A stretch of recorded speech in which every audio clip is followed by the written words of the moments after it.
FTP நேயர்களுக்கு வணக்கம். இன்று நம்மோடு நேர்காணலுக்காக இணைந்திருப்பவர் வழக்கறிஞர், முன்னாள் சட்டமன்ற உறுப்பினர், ஓபிஎஸ் ஆதரவாளர் சுப்புரத்தினம் அவர்கள். சார் வணக்கம். சதீஷ் வணக்கம். தேசிய ஜனநாயக கூட்டணியில் இருக்கக்கூடிய பல்வேறு விஷயங்களை நம்ம தொடர்ந்து பேசி வருகிறோம். அந்த வகையில நம்முடைய தலைவர் ஓபிஎஸ் அவர்கள் அண்மையில வெளியேறினாரு. இப்ப டிடிவி தினகரன் அவர்களும் அந்த கூட்டணியில இருந்து வெளியேறி இருக்கிறாரு. எப்படி பாக்குறீங்க?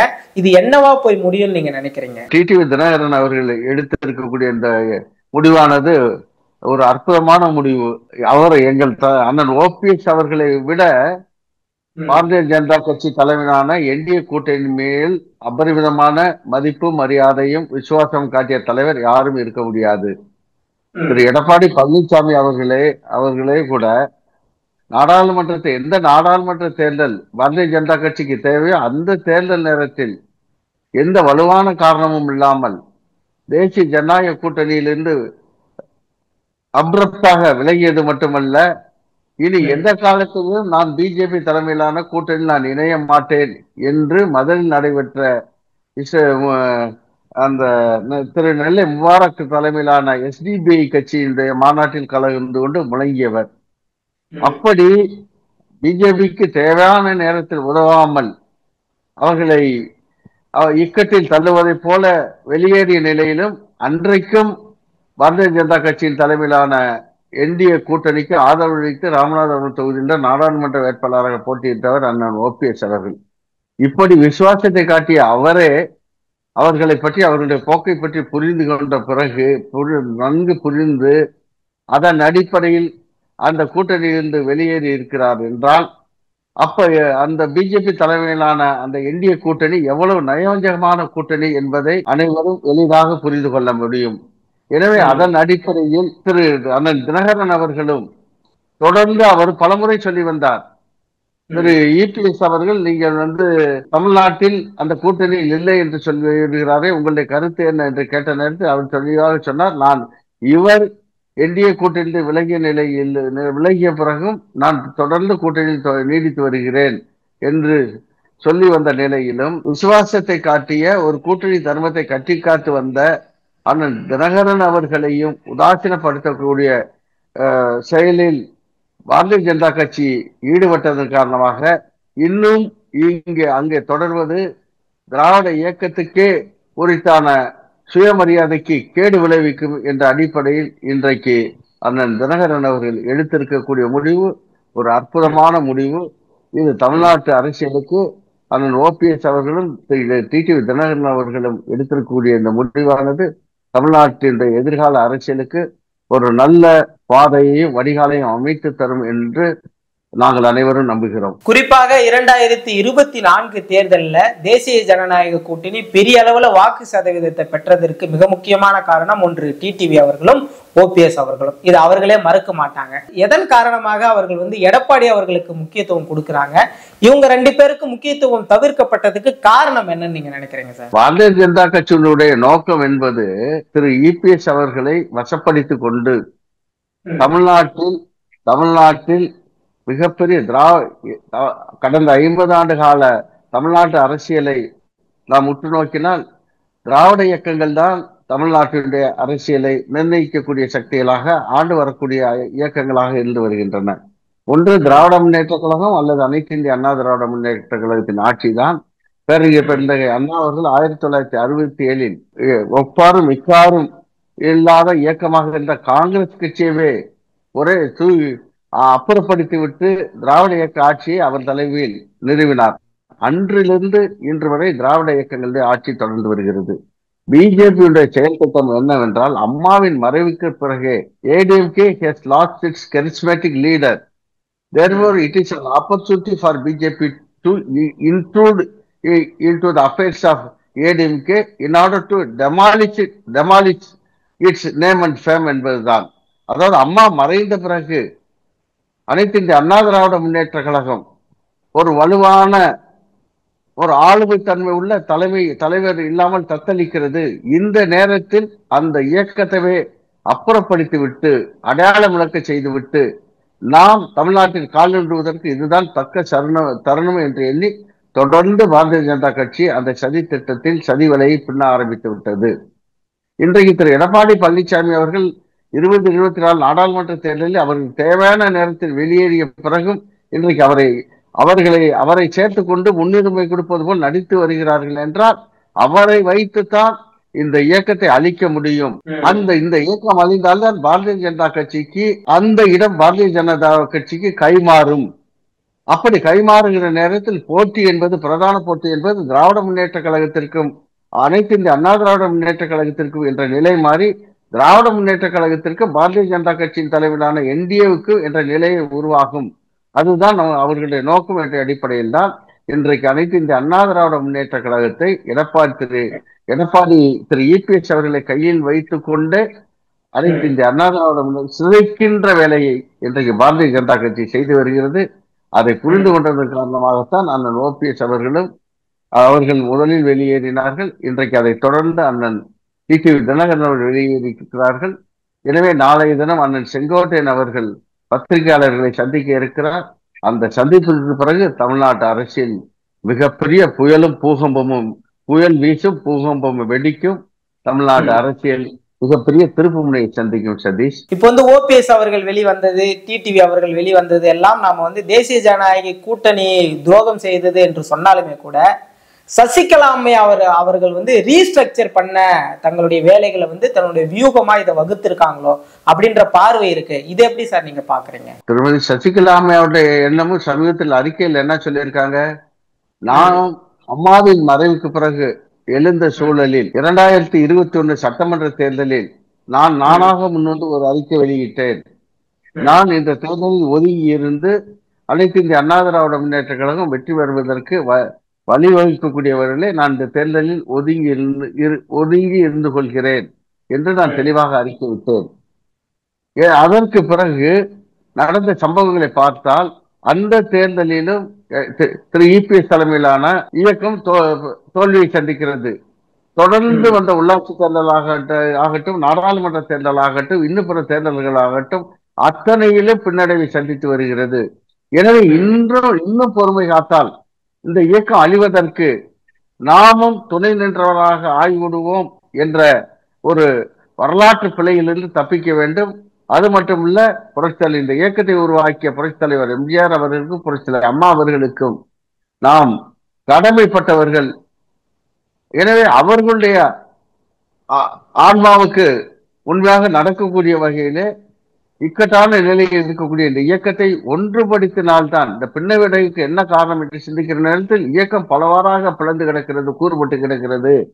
எனவே பிரிந்த சக்திகள்லாம் ஒன்று சேர்ந்து நம்முடைய ட்ரெடிஷனல் ஓட் பேங்க் என்று சொல்லுவோமே, நம்முடைய பூர்வாங்க வாக்கு வங்கி, அதை நாம் மீட்டெடுக்க வேண்டும் என்ற அடிப்படையில் தான் நான் இன்றைக்கு அனைவரும் ஒன்று சேர்வோம் என்று நான் அழைப்பு விடுக்கிறேன். இந்த அறிக்கையின் மூலம் நிச்சயமாக அனைவரும் ஒன்று சேரக்கூடிய காலகட்டம் வரும். அப்படி வருகிற பொழுது அனைத்து இந்த அண்ணா திராவிட முன்னேற்ற கழகம் சில சுயநலவாதிகள் கைகளில் மீட்கப்பட்டு அது இழந்த பொலிவை, அது கழகம் இழந்த பொலிவை மீண்டும் பெற்று ஆட்சி அமைக்கக்கூடிய வகையிலே நிலைநிறுத்தப்படும் என்று அவர்கள் தெளிவாக சொல்லி இருக்கிறார்கள். எனவே அவருடைய அறிக்கை என்பது வரவேற்கத்தக்கது. இணைப்புக்கு அடிகொள்ளக்கூடிய ஒரு அடித்தளமாக திருமதி சசிகலா அம்மையார் அவர்களுடைய அறிக்கை அமைந்திருப்பது உண்மையிலே பாராட்டுக்குரியது. எடப்பாடி அவர்கள் தன்னுடைய இருப்பை தக்க வைப்பதற்காகத்தான் இவ்வளவு வேலைகளை செய்கிறார். ஆனா இது அதிமுக தொண்டர்கள் மத்தியிலே மிகப்பெரிய ஒரு அதிர்வலையையும் ஒரு விமர்சனத்தை உள்ளாக்கக்கூடிய ஒரு நிகழ்வாக இருக்கிறது. எடப்பாடி அவர்கள் இந்த அதிமுக கூட்டணியானது திமுகவை எதிர்க்கும் அளவுக்கு வலுவாக இருக்கிறதா நீங்க பாக்குறீங்களா சார்? சார், இருப்பை தக்க வைக்கிறது எப்படிங்க? இருப்பை தக்க வைக்கிறது குடியிருக்கிற வீட்டை சூறையாட, குடியிருக்கிற வீட்டை சிதலமடைய வைத்து விட்டு பிறகு எப்படி நான் வீட்டை பாதுகாக்க போகிறேன், வீட்டை பொலிவுடன் கட்டி காட்டு வருகிறேன் என்று சொன்னால் யாராவது ஏற்றுக்கொள்வார்களா? தன் கண் முன்னே தான் குடியிருக்க வீடானது சின்னாவனப்பட்டு சிதலமடைந்து வாழ்வதற்கே பொருத்தமற்றதாக மாறி வருகிறது என்ற நிலையிலும் யாரோ ஒருவர் நான் பார்த்தீர்களா வீட்டை என்ன அழகாக பொலிவோடு வைத்திருக்கிறேன் பார்த்தீர்களா என்று சொல்வதை போல திரு எடப்பாடி பழனிசாமி அவர்கள், அண்ணன் இபிஎஸ் அவர்கள் தன் இடத்தை தக்க வைப்பதற்காக முயற்சி செய்கிறார் என்றால் வீடு இருந்தால் தானே இடத்திற்கு மரியாதை. வீடை வந்து சிதலமடைந்து சின்னாமண்டப்பட்டு போகிற பொழுது வெறும் இடத்தை தக்க வைத்து அடிக்கிற புயலிலும் கொட்டுகிற மழையிலும் வீசுகிற காற்றிலும் ஒரு ஒரு சூழலில் அப்படி அவரே காணாமல் போய்விடக்கூடிய ஒரு நிலை வந்துவிடும். எனவே பிறகு அண்ணா அவர்கள் சொல்வார்கள், திராவிட மாடல் கோரிக்கையை 1963ஆம் ஆண்டு கைவிட்ட நேரத்தில் அவர் அழகாக சொன்னார், வீடு இருந்தால்தான் ஓடு மாற்ற முடியும். எனவே இது வீட்டை காக்க வேண்டிய நேரம் என சொல்லி இன்றைக்கு இந்தியா மீது சீனா படையெடுத்து வந்து விட்டது. எனவே அந்நியன் படையெடுத்து வந்து விட்டால் நாம் நம் தமிழ்நாட்டை நம் தாய் நாட்டை காக்க வேண்டிய ஒரு தார்மீக கடமையில் தள்ளப்பட்டு இருக்கிறோம். எனவே அந்த அடிப்படையில் நாட்டை காக்கிற நேரத்தில் நம்முடைய பிரதான கோரிக்கைகள் எல்லாம் இன்றைக்கு நாட்டை காக்கக்கூடிய அந்நியத்தை காப்பாற்றக்கூடிய ஒரு பெருமணியில் நாம் ஈடுபட வேண்டும் என்ற அடிப்படையில் தான் திராவிட நாட்டு கோரிக்கையை ஒத்திவைத்துவிட்டு வீடு இருந்தால் தான் ஓடு மாற்ற முடியும், நாடு இருந்தால் தான் ஜனநாயகம் தலைக்கும் என்று நம்ம எல்லாம் ஆளாக்கிய பிறகு அண்ணா அவர்கள் அன்றைக்கு நமக்கு மிகப்பெரிய ஒரு அரசியல் சூத்திரத்தை வகுத்து சென்றிருக்கிறார்கள்.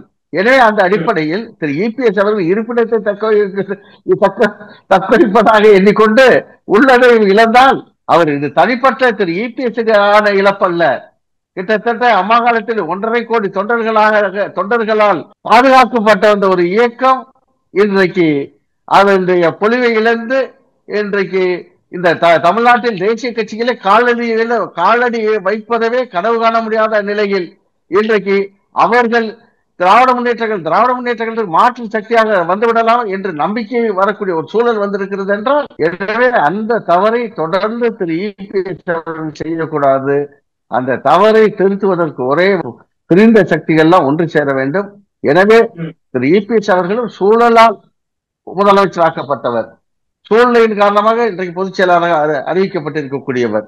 எனவே புரட்சித் தலைவர் எம்ஜிஆர் மாதிரி இயக்கத்தின் நிறுவன தலைவர் அல்லது பல்வேறு சோதனைகளை கடந்து புரட்சித் தலைவர் எம்ஜிஆரின் மறைவுக்கு பிறகு இயக்கத்தை கட்டி காத்து கிட்டத்தட்ட 16 ஆண்டு கால முதலமைச்சராக நல்லாட்சி நடத்திய புரட்சி தலைவர் அம்மா அவர்களைப் போல மக்களுடைய ஆதரவு பெற்ற தனிப்பட்ட செல்வாக்கை பெற்ற தலைவர் அல்ல.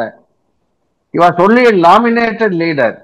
எனவே அந்த உண்மையை புரிந்து கொண்டு இயக்கம் அழிவை நோக்கி சென்று கொண்டிருக்கிறது, அதற்கு நாம் காரணகர்த்தாக ஆகிவிடக்கூடாது என்ற அவருடைய மனச்சாட்சி எழுப்பக்கூடிய கேள்விக்கு அவர் உண்மையாக நடந்து கொண்டு இணைப்புக்கு வழிவிட வேண்டும். அதுதான் கழகத்தை காப்பாற்றுவதற்கு ஒரே வழி. சார், ஓபிஎஸ் அவர்கள் வெளியேறிய பிறகு நீங்க தொடர்ந்து அவரோடு பயணிச்சிட்டு இருக்கீங்க, நிறைய ஆப்ஷன்ஸ் திறந்து இருக்கு. என்ன ஓபிஎஸ் அவர்கள் மனநிலையில இருக்கிறாரு, நீங்க என்ன சார் நினைக்கிறீங்க? ஓபிஎஸ் அவர்களை பொறுத்தளவுலே அவர் இந்த இயக்கத்தில் 1972 புரட்சித் தலைவர் எம்ஜிஆர் அவர்கள் திராவிட முன்னேற்ற கழகத்திலிருந்து பிரிந்து இயக்கம் துவங்கிய நாளிலிருந்து அடிமட்ட தொண்டனாக தன்னுடைய வாழ்க்கையை துவங்கியவர்.